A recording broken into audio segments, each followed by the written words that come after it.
Welcome in to another Golden Sombrero show. I'm Dominic Stern, joined as always by Cole Bradley and Ryan Blank. I'm very happy to have two happy co-hosts as their football teams both won tonight on Monday Night Football with Ryan's Chiefs and Cole's Diamondbacks. So congrats, guys. Hey, Cardinals, not Diamondbacks. Guys. Arizona. I apologize. Anyways, we're here to talk about the World Series, talk about the AL and NLCS. Guys, how you doing today? I'm Good, doing man. great. I'm doing great. The Chiefs won. Yeah. I'm living right now. Yeah, the Chiefs in my lifetime want to know when Ryan doesn't pick them in our 4-3 shows. So maybe you should do that more often, Ryan. Am I right? I'm so happy that the C words left San Diego just Thanks. to give you pain. Cool. All right. Anyways, we got a show to talk about. We got some baseball to talk about. Let's start with the American League. This was an electric series.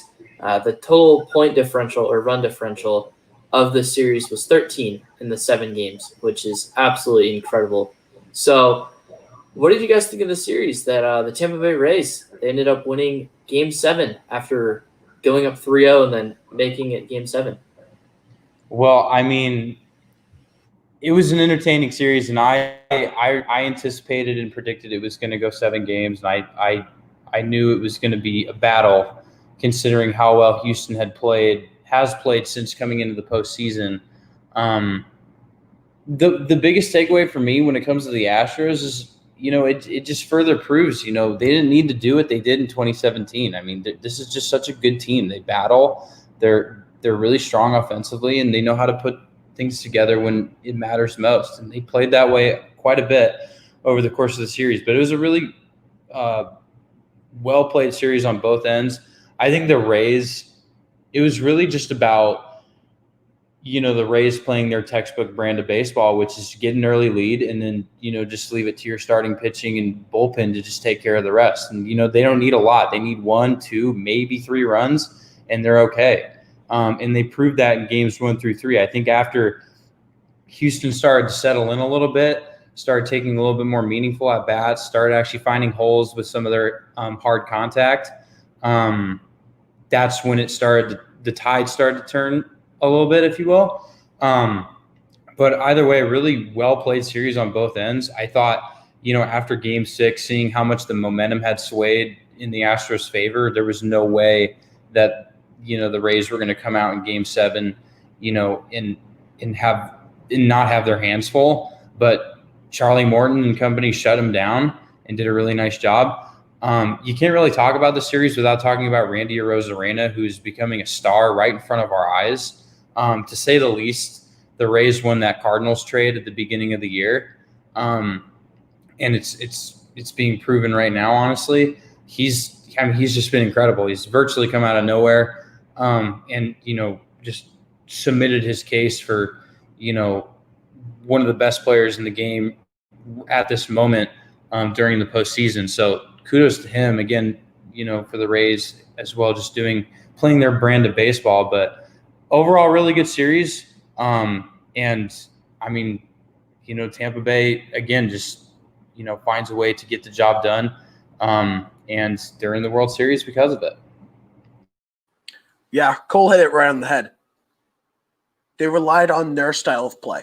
And that's what's made the Rays so difficult to beat throughout the course of this season.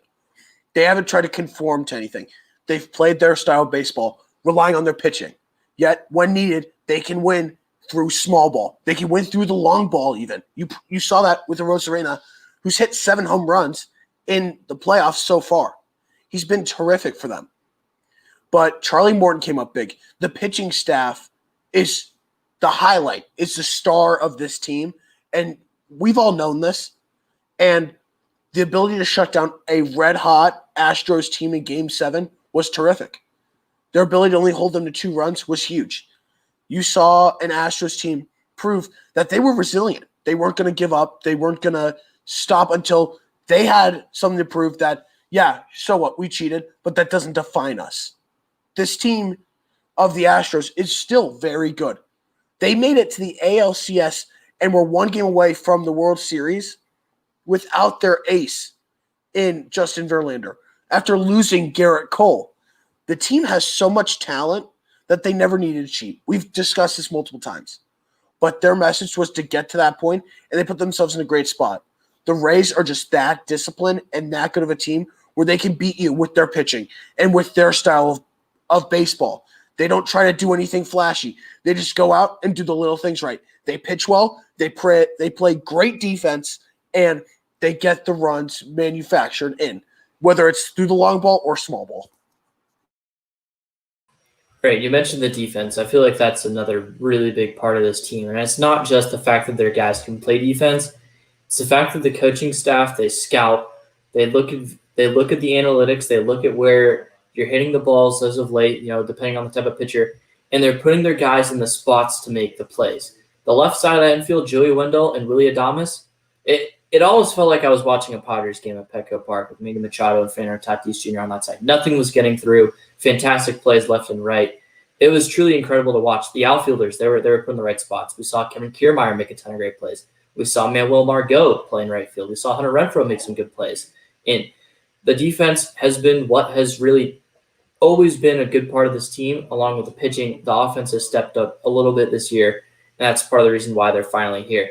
Another player I want to give a shout-out to, Mike Zunino. He hit 2 home runs in this American League Championship Series, 4 RBIs. He hit 278. And for a guy that only hit 147 in the 2020 regular season, that's quite the step up, and they needed him. And anytime you can have any production from the catching position, that's certainly a victory. And Zunino gave them that for sure. And, I mean, this guy, he's played the majority of his career in Seattle. They don't make the postseason. He comes to Tampa Bay in 2019 and 2018. They've made the postseason both years. So he's been there for them. I don't really know what else to say other than the fact that Kevin Cash is the best coach in baseball. I've said this for the past 3 years. Should have won Coach of the Year in 2018. He didn't. Should have won it last year. He didn't. I would like to think he's going to win it this year. It's probably going to go to Toronto because they won like 33 games without playing like at their actual home stadium. Bore me with that. But everything this Rays team does is pretty much perfect. And if Brandon Lau can get it going, he was their best offensive hitter for this team in the regular season. This lineup is going to be a little bit more dangerous because we'll get into it a little bit later. I don't think this offense is going to be able to compete with the Dodgers. You guys got anything else about the ALCS? Yeah, here's the thing that you brought up Mike Zunino. He's a guy who's known for his defense. He's a great catcher. He does a great job with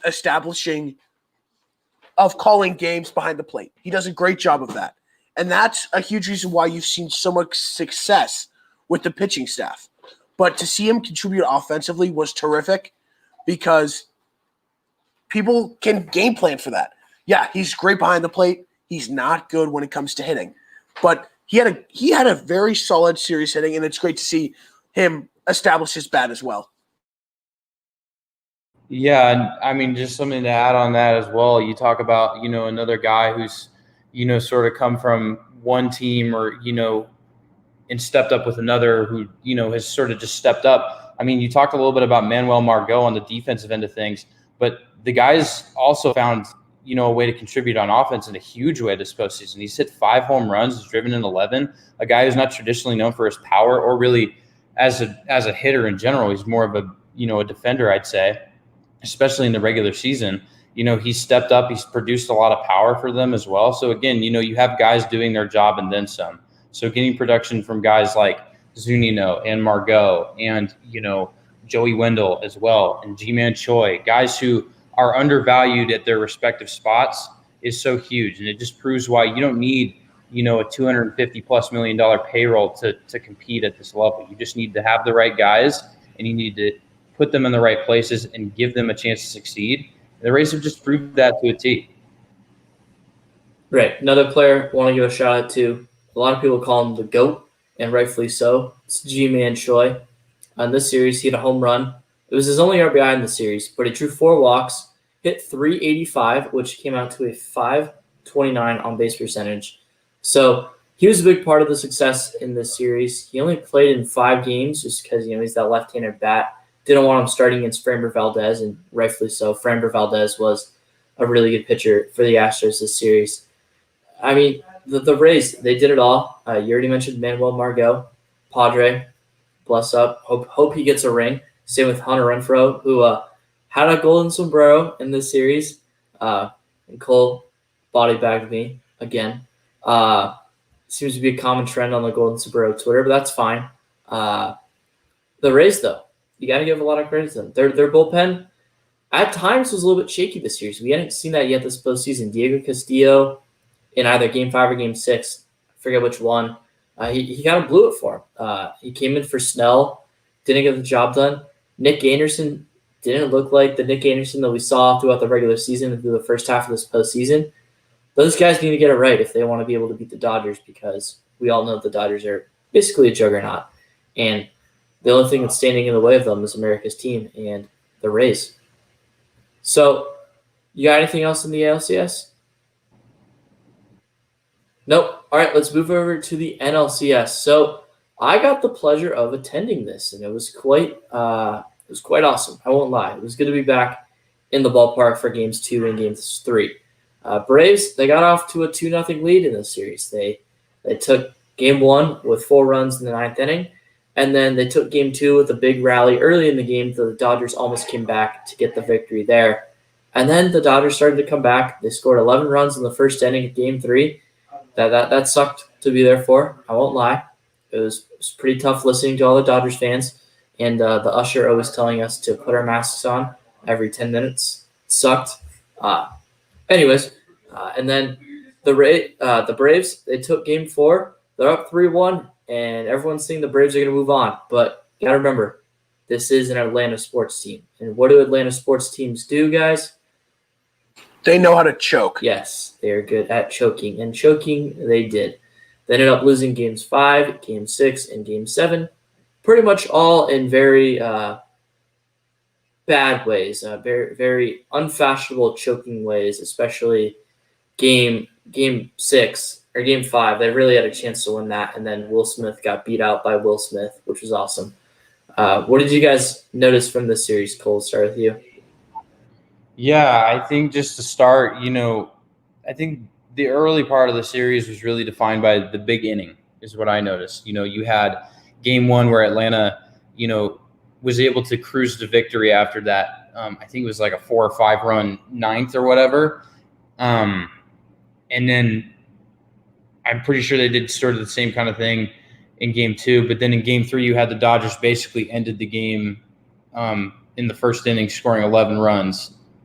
It was all about the big inning for me. That's what I really noticed early in the series. But then as I think really what stuck out, and again, we've talked about it a lot over the course of this postseason, but Atlanta's had their pitching step up so well up until this series, and it performed well again for the most part in this series, which again was just such a huge factor because, of all the injuries we've already highlighted about a billion times. But they've had guys like Ian Anderson come out of nowhere, and the guy had a scoreless inning streak of over 20 innings. And, Kyle Wright was good until that Game 3. And then, Max Fried has been outstanding all year long. And then they pulled out Bryce Wilson for, I think it was Game 4. He was really good. But I think what happened is the bullpen got a little overtaxed. And when the bullpen gets a little overtaxed, that's when problems start happening within, that's when the Dodgers start causing problems. And again, this team is just so much more deep. They have guys they can just throw out there and use for innings on end and have another guy they can turn to the very next day. Having options like Dustin May and Julio Urias out of the bullpen and then being able to turn to them as starters was, I feel like, such a huge part, regardless of how they performed. For Dave Roberts, just to get a guy who can eat some innings for you is huge, even in a series like this with World Series implications, because your team is good enough to put up enough runs regardless of who's pitching. And that's just kind of what happened. I think, the Dodgers just really didn't lose faith and didn't really lose, confidence in who they are, obviously, as a team. They got some big help from guys like Mookie Betts and Will Smith with the big home run. Kike Hernandez had 2 big home runs in the series. He didn't hit overall really great, but he had a huge home run in Game 7 that definitely, I feel like, honestly saved their season. Cody Bellinger obviously didn't have the best series either, but he had that, he hit the dagger, if you will. Again, the Dodgers just find a way to win, and it's because they have the tools at their disposal to just go out and use it any given night, and then be able to come back the next day and have confidence in whoever they're going to be able to put on the field for the next 9 innings. With the Braves, I just feel like they didn't have that luxury. It was, again, just a day-by-day decision of who was going to pitch. The offense you knew was going to be effective and put up runs, but again, it really just came down to the Braves pitching, and they did, again, a phenomenal job. You got to give them so much credit for how much they've been through this year in this postseason and how they performed. But again, it just came down to the end, and you cannot have things collapse on you like they did, I felt like, at the very end. So again, I feel like it's just the Dodgers, outwitting their opponent yet again. Overall, it was a great series. It was fun to watch. The Braves definitely played with some heart. I feel like they, again, played with a bit of a chip on their shoulder after what happened last year against the Cardinals, and it really showed. But again, I just don't think anyone's as good or even close to as good as LA is, and it just, again, proved over the past 7 games. Yeah, here's the thing with the Dodgers and the Braves series. First off, all credit goes to the Braves for what they did this postseason with losing 3 pieces of their pitching staff. They lost King Felix before the season started, lost Cole Hamels for the playoffs, and they lost their ace, Mike Soroka, in the season. And they made it to the NLCS and almost took down the best team in the MLB in the Dodgers. They were terrific. But getting into the series specifically, Marcell Ozuna was terrific. 2 home run game in Game 4. He's what got them there. Marcell Ozuna made up for, honestly, not the best series from Ronald Acuna Jr. hitting. He made up for that loss of a big bat, which was huge. And when you look at the pitching staff, Cole, you're right. The bullpen got taxed very much. And it's what it really came down to is that Dave Roberts did a great job of, honestly, saving his job. Because if they would have lost, they could have potentially fired him despite giving him a contract extension. And, yeah, you can talk about Bellinger with the big home run, Kike Hernandez with 2 big home runs, but Corey Seager, he set history in this series. 5 home runs, 11 RBIs. He was terrific at the plate. He is what fueled that offense and fueled a comeback. But you got to mention Mookie Betts. Not for his hitting as much as his fielding. Multiple highlight plays. Robbed that Freeman home run in Game 7. Robs a huge hit from Marcell Ozuna in Game 6. He was terrific in the field. He didn't hit the best, but he was terrific in the field. Julio Urias, terrific in those last 3 innings. I thought Dave Roberts made the perfect call sticking with him for the 9th inning. I wouldn't have gone to Jansen. He was rolling and he was dealing. Let him keep going. So Dave Roberts did a great job managing, and the Dodgers offense, whenever their back was really against a wall, they made up for it and they got the runs. So that's really what it came down to, was situational baseball and defensive plays that really turned the tide of the series. Got to give a shout out to Justin Turner, who hit well in the series but made a terrific defensive play, stopping a big inning for the Braves. So great job by the Dodgers, really piecing it all together to come back. Yeah, Mookie Betts really showed why I think he's the second best player in all of baseball. It's not just the hitting, which wasn't on full display in this series. Hit the ball plenty hard all series, especially the entire Dodgers lineup. Those guys just hit the ball hard. That's something the Rays are going to have to do. They're going to have to position themselves because the Dodgers are going to hit the ball hard regardless.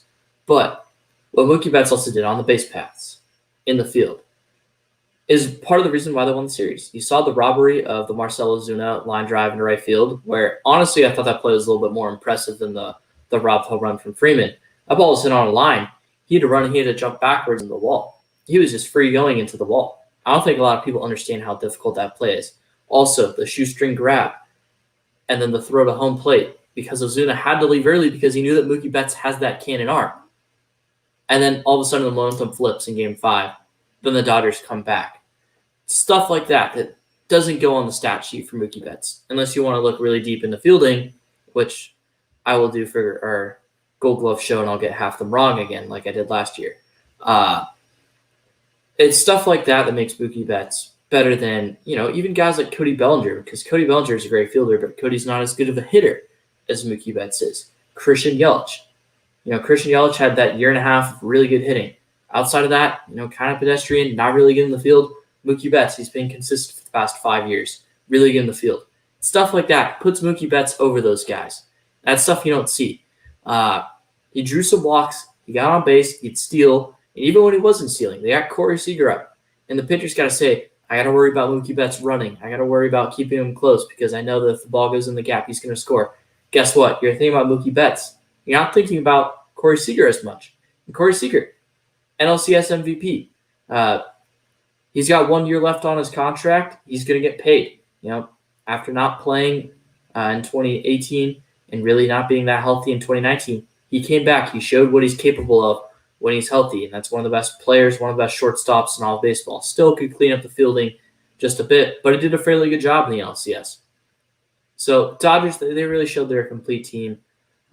Kershaw, they only had to pitch him once, and considering the fact that he's going to finish in the top 5 in NL Cy Young, really speaks to the amount of depth they have at that pitching position. I saw someone say that they're not a top 5 rotation or they're underrated as a rotation. No, they're not. They're one of the best rotations in all baseball. And if you paid attention to them all year, you knew that. This Dodgers team is special. And I really don't see a way that they don't beat the Rays unless the Rays just, their bats absolutely wake up, which going into this Texas stadium where most of their runs were reliant on the home run ball at Petco Park, and now you're going to Texas where the ball doesn't really fly, especially if you hit it high and the wind circulating at the top because the roof's open, ball's going to die. So I think the Dodgers have set themselves up. There's a big question mark about who's going to start Game 2. We know Walker Buehler's going to start Game 1, or Kershaw's going to start Game 1 and Buehler's going to start Game 3. But the Dodgers team, they're so impressive. I mean, Cody Bellinger showed out in the field, drew some walks. He showed a lot of plate discipline in this series against the Braves. He only hit 200, which by any standard isn't very good. But once again, you got to look deeper than that. 355 on base percentage. He drew 6 walks the entire series in a 7-game series. That's pretty darn impressive. 520 slugging percentage. He hit 2 bombs, including that triple in Game 2 that almost sparked the comeback. So even when Cody Bellinger isn't producing, he's still got that presence in the lineup. That bomb that he hit was awesome as a baseball fan. And just knowing that these guys are here for several more years as a Padres fan and as Cole's a Diamondbacks fan, it's really discouraging knowing that this team is going to be good for several more years. I was hoping that I saw Blake Trinan and Justin Turner in their Dodger uniforms for the last time this week. I got to watch them for another week, and hopefully they can go somewhere else, please. Anything else you guys got on this NLCS? Well, I mean, you guys we all kind of just pointed it out, honestly. Again, this Dodger team is just, they're special. They've built themselves up over the past few seasons after, already being so successful and getting to the World Series or getting deep into the playoffs consistently, but constantly not finding that extra gear to be able to, reach the series and then win those extra 4 games. They've finally gotten to this point where, again, we sit here and we say, I don't see how they lose this. And, we'll see how the series goes. But, I just feel like no discrediting the Rays, obviously. This is an extremely fun team to watch. They're very good at what they do. They're definitely going to make it interesting at bare minimum. But they're just not the Dodgers. They're not, as deep top to bottom, as the Dodgers are. And again, they just show it every single series. They just outwit you. They just have more guys in their back pocket that they can throw out there at any given moment and who can produce for them. So I think that's just a huge takeaway from the season, just for the Dodgers in general. It's just a very well put together baseball organization with a great manager, with a great, with great baseball minds at the top, putting this together. So, that just is what it is, and we'll see what happens in the series. Ryan, you got anything else to add on the NLCS? No, I don't got anything besides the fact that looking at this Dodger team, you just have to look at the amount of insane depth they have. The fact that Jock Peterson, who could be an everyday outfielder on any other team, really, is still only playing 3-4 games in a series is ridiculous. They've got the pitching, they've got the depth, they've got the hitting, they've got everything it takes to win it all. And that's just how special they are. Yeah, Edwin Rios too. He's gonna slot in for Turner if that's the route they decide to go. If they decide to move on from Jock Peterson instead, Rios can slot in at DH, given that their outfield is still Bellinger, Pollock, and Betts. This team's going to be so good for the next couple of years still. It's honestly ridiculous. So let's talk about the World Series. Let's look at some pitching matchups. Let's look at some hitting lineups, how the lineups compare, and then we'll look at the bullpens and coaching staff. And, break it down one by one. So let's start with starting pitching because I think we can all agree that starting pitching is the most important part of a roster. These two teams, they both thrive there. Rays rotation, they got Tyler Glasnow, Blake Snell, Charlie Morton, Ryan Yarbrough, and that's really it. They only got 4 guys, really, and they kind of rotate those guys in. And with those days off, you only need 4 guys. And you look at the Dodgers. They got Kershaw, they got Buehler, they got May, they got Gonsolin, they got Urias. They've got several options. How do you think these two rotations stand up against each other? How do you think they compare?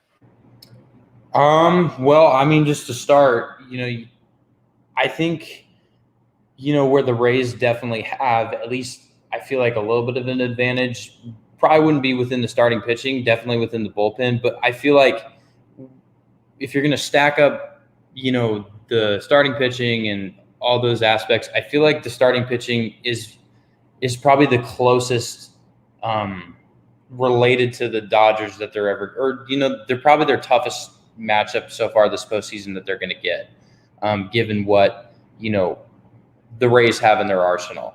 Glasnow, who has honestly struggled a little bit this postseason, I feel like he's kind of gotten bitten by the ERA bug a bit, but he's been pretty good.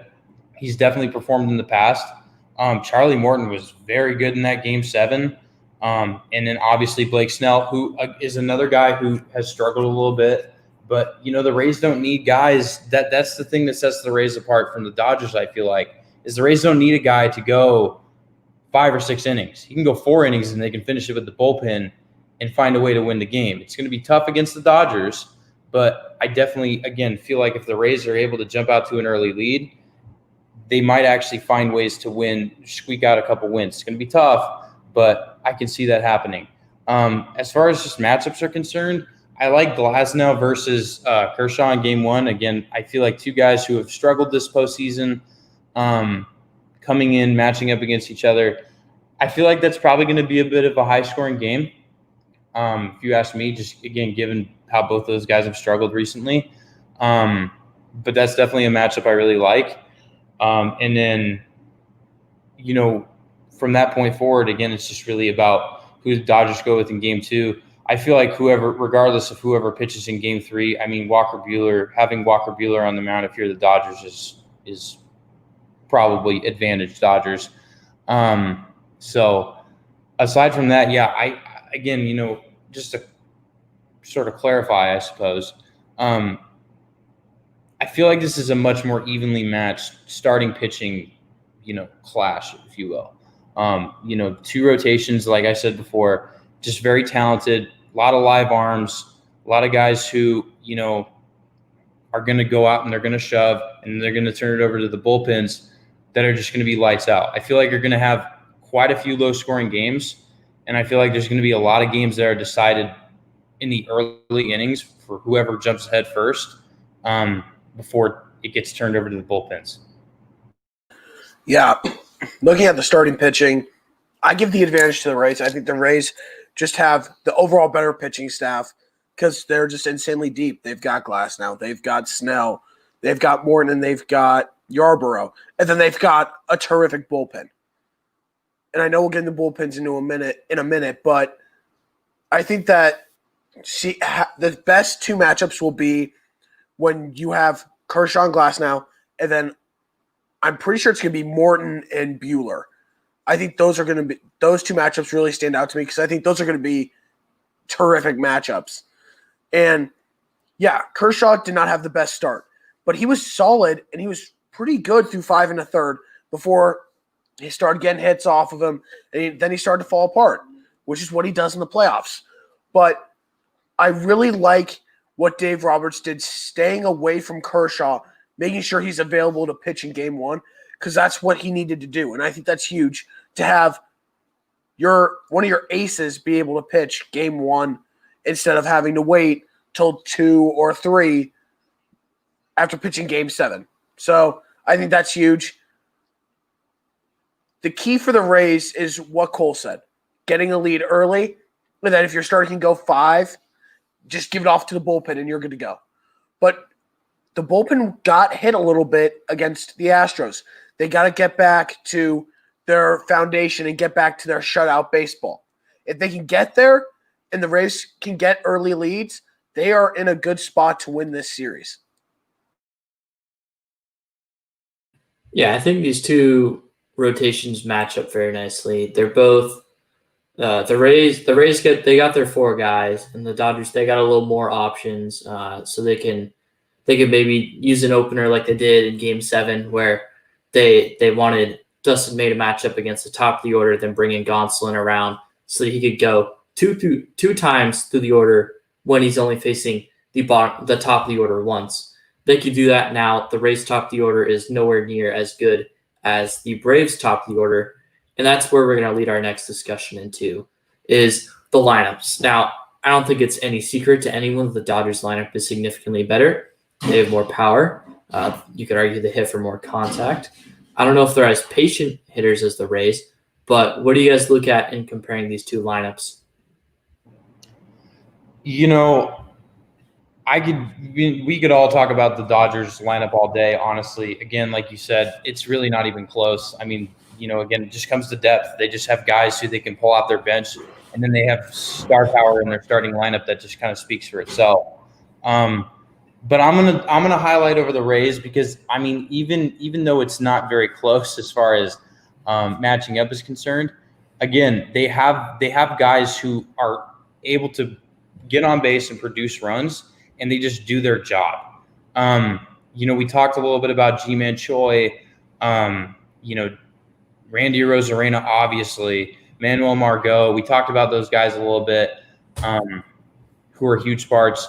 But as far as like guys who come off the bench and like depth is concerned, Mike Brasso is a guy maybe to keep your eye on. He had that big home run in the division series that sent Tampa to the championship series off of Aroldis Chapman. They mixed and matched him in the lineup a lot over the course of the series at first base and even at third base. I know Kevin Cash definitely likes to play with his, utility players a little bit, put them in different spots in the lineup, and sort of mix things up. I feel like he could definitely be an effective piece in this series as well. A guy who's, again, proven to be a pretty solid bat from the right side. Brandon Lau, we mentioned him before. This is a guy who, if he gets going, he's the difference maker on, this really solid Rays roster. I think he was hitless going into one of the games during the championship series, if I'm not mistaken. Even if he wasn't, obviously, again, he hasn't done very great, but he had that home run in one of the final 2 games. I feel like that might be able to turn him in the right direction. So that's a huge piece if they can get him going. I think, again, Randy Arozarena is going to have to be a big time. He's just going to have to continue to ride his hot streak that he's been on. I mean, the dude's been a freak as of late. Again, he's the hottest hitter, probably the best player on the planet at the current moment. If he can stay hot, that's huge for them because outside of him, Mike Zunino, G-Man Choi were really the only other true consistent hitters over the course of the last series. The Dodgers, you're not going to be able to keep up if you only have 2 or 3 guys who are doing well, when the Dodgers have 9 guys who at any given moment can be outslugging you regardless of the time of year. So definitely going to be a key to have guys like a Rosarena continue their hot streaks, if you will, and then just to be able to capitalize on the advantages that they were able to sort of expose during the Astros series. Yeah, and I think we lost Ryan, which isn't a huge deal to anyone. But just reflect. Yeah, you just texted us that his computer died. Classic.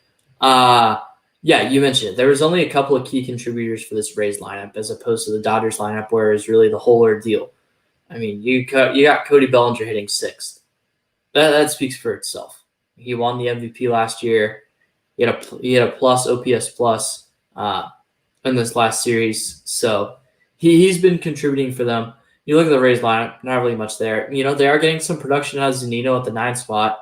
Another guy you got to look at, Manuel Margot. We've already mentioned him, but 261 batting average, 346 OBP. That was something he never did in San Diego. I watched this guy play a lot, and I screamed at him a lot because he wasn't really producing.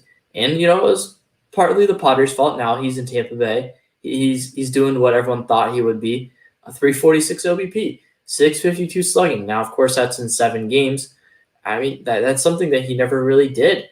So, gotta give credit to him. He hit 3 home runs in a 7-game series. I don't think he ever did that in a month. Obviously, that's exaggeration. But Margot, he's performing. And then just to speak on how poor Brandon Lau's been playing, he didn't have a single hit in the division series. Now, he did hit a home run in the championship series against the Rays as Ryan rejoins us. So if Brandon Lau can get going, because he was the team's best offensive player on the year, 152 OPS plus on the season with 14 home runs, he doesn't even have 14 hits in this postseason. So, I mean, it's not even close, actually. So he needs to pick it up if the Rays want to have a shot at winning this series. Ryan, we were just talking. How do these two lineups compare in your eyes? Honestly, we've talked about it time and time again. This Dodgers lineup is the best in baseball. Look at their first 5. They've got Seager. They've got Betts. Bellinger's in the top 6 now, so top 6. Muncy. You've got just all the guys that they have, including Will Smith. There's so many pieces to that lineup, 1 through 9, where you have to be worried at every single moment because any guy in that spot can drive in a run and make a big play at any time. You saw Kike Hernandez last night in Game 7, pinch hit at the 8 hole, hit a game-tying solo shot that was crushed to left center. They just have the depth that I don't think the Rays have. And like you said, Dominic, Brandon Lau's got to get going. They need Rosarena to keep doing what he's doing. And Hunter Renfroe's just going to have to bring power along with Austin Meadows. They're going to have to try to, at some point, match the power that the Dodgers have, and it's going to have to come from Renfroe and Meadows in this situation. Otherwise, they might not have a shot. But the key is get runs early and rely on your pitching. Yep. Let's talk some more about their pitching. The 2 bullpens. Now, the Dodgers bullpen in the past has been a glaring weakness and has been one of the main reasons why they haven't been able to get the World Series title. A lot of people, and myself included, think that the bullpen is going to be what helps them win the World Series on top of what's been a strength of theirs for the past couple of years. Now, if you want to talk about bullpens, you're going to talk about one of the best in the games in the Tampa Bay Rays. How do these bullpens stack up against each other? Because I know I love this Rays bullpen. Yeah, it's kind of hard not to love the Rays bullpen. I mean, it's definitely the best part of their team. It's their trademark. It's their staple. They're a lot like those 2015 Kansas City Royals minus the speed, I'd say. We all remember the Royals having that dominant bullpen. That's what the Rays have. It's the number 1 bullpen in baseball. I think, honestly, advantage Rays here, regardless of, the Dodgers, being able to perform really well with guys like Jansen, and, having options like Urias and May at any given point out of the bullpen as well. But, I mean, the Rays have like a solid core of 5 or 6 guys in their bullpen who they can put in any situation, who can get 3 outs at any given moment for them. You know, we've mentioned, I think, Nick Anderson quite a bit. You know, yeah, he got touched up a little bit in the championship series, but this is a guy who had, I'm pretty sure, the lowest ERA amongst relievers in the regular season. He's arguably one of, if not the best closer in baseball. And he was appearing in games in, like, I think the 5th or the 6th for the Rays. So again, you know, versatility amongst their bullpen guys. Kevin Cash can throw in whoever he wants at whatever time he wants, and he can get 3 outs or 6 outs even. You know, another guy I feel like who you can't really talk about this Rays bullpen right now without talking about him is Peter Fairbanks, who was very good in this series. You know, kind of stepped in. He's kind of a new face, I feel like, in that bullpen. 8 1/3 innings pitched, 2.16 ERA during this entire postseason. He's been really good for him as well. Definitely a weapon that they're going to use, like Nick Anderson, quite a bit in a versatile spot. Aaron Loup was another guy who has been good over the course of the season. You know, really solid lefty for Kevin Cash. I feel like another guy who definitely you're going to see quite a bit of innings out of, especially, again, considering how he's performed. Small sample size. He's only pitched 3 innings this entire postseason, but he hasn't given up a run. So, you know, it speaks for itself. Diego Castilla got a couple big outs, I think, early in the series. He's going to be big for them. But yeah, overall, Rays bullpen is just the best in baseball. It's probably going to be the best in baseball for a long time. They're just built, you know, top to bottom, you know, to be one of the best bullpens in baseball. And I think it just, you know, again, you've got 5 or 6 guys you can use at any given time. And so that just speaks for itself. Ryan Thompson's another guy who is really good. I could go on for days. The entire bullpen's great. But again, I think it's really, I've mentioned it before, Ryan said it before, if the Rays can get an early lead, they have a bit of a chance.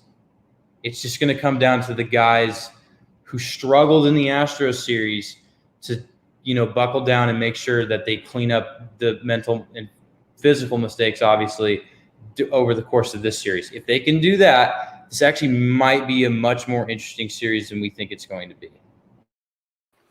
Yeah. What else can we say about both teams' bullpens? They're both 2 of the best. The Rays have the advantage, again, because they have, in my opinion, the best.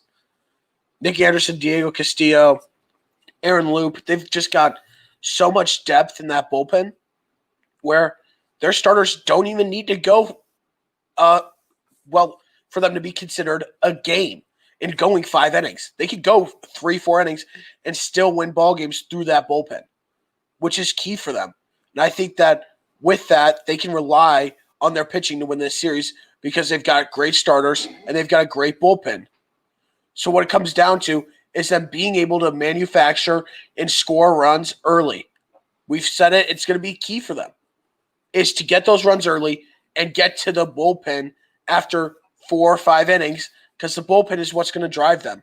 And it's going to come down to Nick Anderson. It's going to come down to guys like Ryan Thompson, Aaron Loup, Pete Fairbanks. There's so many guys in that bullpen that you just can't count out and that have been just so big for them. Moving on to the Dodgers bullpen.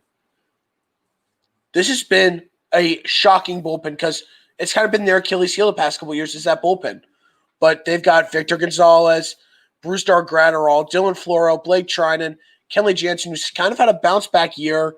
They've had a tough bullpen the past couple of years, just hasn't performed very well. But now that look at their bullpen now, it's one of the best in baseball, and they can be comfortable going with guys like Dustin May last night, going 1 inning and relying on the bullpen the rest of the way.